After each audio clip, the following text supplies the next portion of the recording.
Hi guys, इस video में हम लोग बात करेंगे जो भी स्टूडेंट्स आप लोग सीबीएसई प्राइवेट कैंडिडेट का फॉर्म फिल किया है, कंपार्टमेंट इंप्रूवमेंट फेलियर या एडिशनल किसी भी कैटेगरी में आपने अप्लाई किया होगा, तो इसमें हम जानेंगे कि आप लोग का जैसे टर्म 2 केवल हो रहा है तो ये एक फाइनल एग्जाम्स तो है ही, तो आप लोग को इसमें से कितना मार्क्स लाना होगा जिससे कि आप पास हो जाओगे।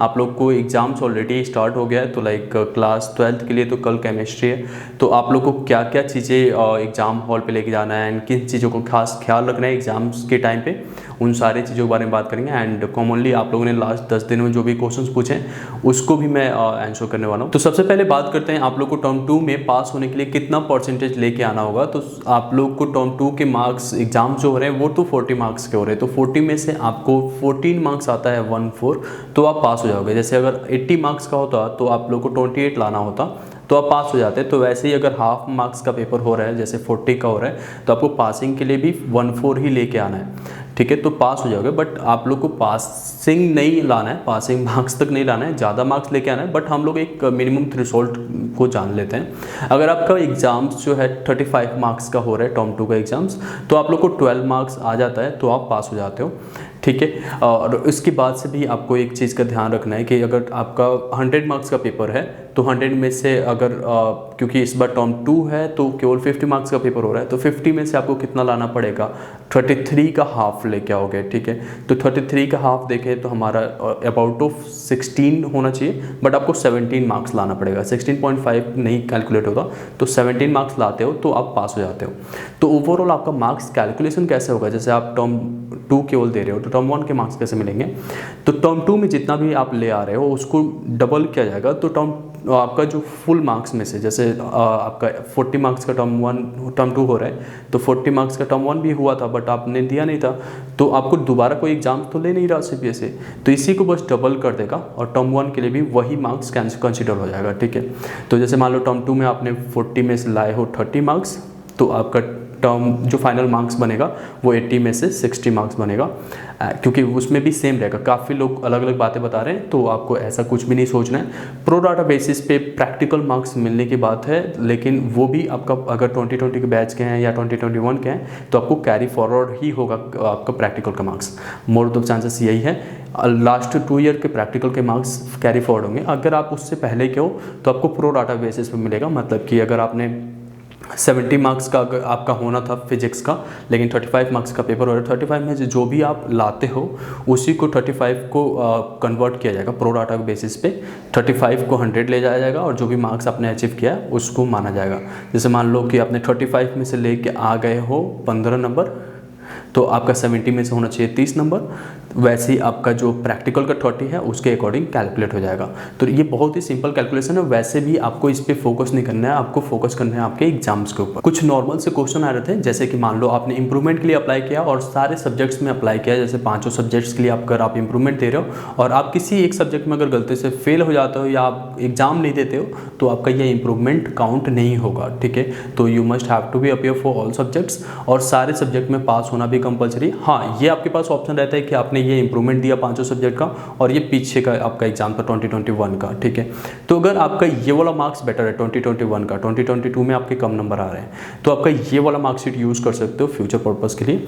अगर ये वाला बेटर है तो आप इसको यूज़ करोगे, तो ये आपके पास ऑप्शन रहता है। अगर आप ये सोच रहे हो कि मैं यहाँ पे 2 सब्जेक्ट को अब मिस कर दूँ, 5 के लिए अप्लाई किया था और जो ये 3 है वो इधर बेस्ट में कैलकुलेट हो जाएगा, तो ऐसा नहीं होता है, ठीक है। अगर आपने 2-3 सब्जेक्ट के लिए इंप्रूवमेंट दिया है तो आपका बेस्ट कैलकुलेट होता है, लेकिन अगर सारे सब्जेक्ट से अप्लाई किया है तो बेस्ट कैलकुलेट नहीं होता है।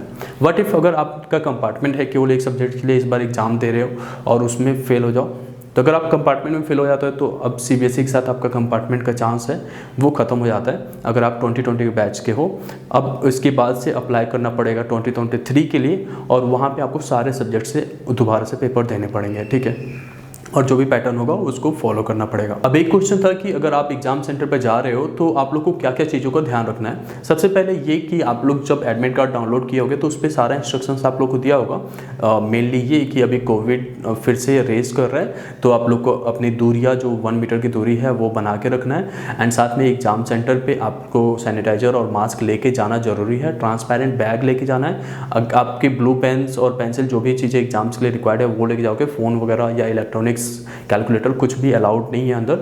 एंड एक और चीज़, स्मार्ट वॉचेस भी अलाउड नहीं है, तो आप ऐसा भी नहीं करना। साथ में ये भी ध्यान रखना कि आप लोग को जो, क्योंकि आप प्राइवेट कैंडिडेट हो तो आप लोग के लिए ड्रेस मैंडेटरी नहीं है, वो आपके एडमिट कार्ड पे भी लिखा हुआ है। ड्रेस कोड आपका जो है लाइट कोई भी कपड़ा पहन के जा सकते हो, फॉर्मल ड्रेस पहन के जा सकते हो। अब ऐसा नहीं ब्लैक पहन के चले जाना, उतरवा देंगे वो बाहर, फिर आपकी बॉडी दिखेगी वहाँ पे, ठीक है। तो लाइट कपड़े पहन के जाना होता है, तो आप कोई भी जैसे वाइट शर्ट ले लिया, ब्लू शर्ट ले लिया लाइट में, वो सब चल जाएगा वहाँ पे, ठीक है। एक और चीज़ का ध्यान रखना कि एग्ज़ाम सेंटर पे अनफेयर मीन्स में नहीं आना, अदरवाइज़ आपका साल वैसे भी 1-2 ख़राब हो गए हैं तो फिर से ख़राब होने के चांस होंगे। तो आपने प्रिपेयर तो किया ही है एग्ज़ाम्स के लिए, उसके अकॉर्डिंग ही आपको लिखना है, ठीक है। और किसी भी तरीके का किसी भी अनफेयर मीन्स आने की आपको मतलब वो नहीं है। वैसे हमें पता है कि हम इन सब चीज़ों से अवेयर हैं। अब आप लोग को जो ध्यान देने वाली बात यह है कि आप लोग को एग्ज़ाम सेंटर पे जो है टाइम से पहले पहुंचना है, आधे घंटे पहले कैसे भी करके पहुंच जाना है, अदरवाइज़ वो एंट्री नहीं देंगे।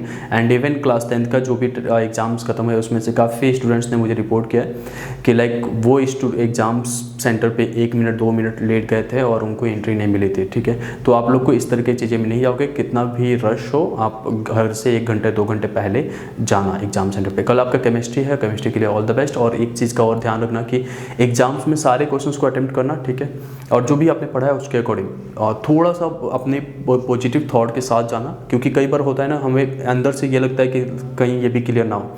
तो आपके 40 मार्क्स के हैं, सिलेबस बहुत कम था, आपने प्रिपेयर तो किया ही होगा, बट फिर भी अगर कहीं से भी आप लोग को लग रहा है कि नहीं हो पाएगा तो भी आप पॉजिटिव रहना, जो भी चीज़ें आपको क्वेश्चंस पढ़ना एक एक करके, और क्वेश्चंस के अकॉर्डिंग आप आंसर्स लिखते जाना, ठीक है। सारे क्वेश्चंस अटेम्प्ट करने की जरूरत है, और सीक्वेंस मैंडेटरी नहीं है। अगर आपको जो क्वेश्चंस बहुत ही अच्छे से आते हैं उनको पहले अटेम्प्ट कर लेना, जिससे कि एग्जामिनर जब कॉपी चेक करता है तो उनको जो है पहले बार में ही उनको एक इंप्रेशन मिल जाता है आपका कि हाँ आपको सारी चीज़ें आता है। तो जब शुरू में आपने 5-6 क्वेश्चंस अच्छे कर देते हो, सारे फुल मार्क्स मिलने वाले, तो एग्जामिनर्स का जो हाथ है उस तरीके से चलता है। फिर आगे के क्वेश्चंस अगर आपने थोड़ी बहुत गलत लिखी है या बहुत ही ज़्यादा ही गलत है तो भी उसमें आधे 1-2 नंबर मिल जाता है। लेकिन शुरू में ही अगर आपने कुछ गलत लिख दिया तो उस पर एग्जामिनर्स को लगता है कि आपने जो सही भी लिखा है वो भी गलत ही होगा, तो वो कट करते चले जाते हैं। तो इन सब चीज़ों का ध्यान रखना। एंड फिर भी अगर आपके पास कोई क्वेरी है, कोई क्वेश्चन है, तो आप जो है कमेंट सेक्शन में पूछ लो, ठीक है।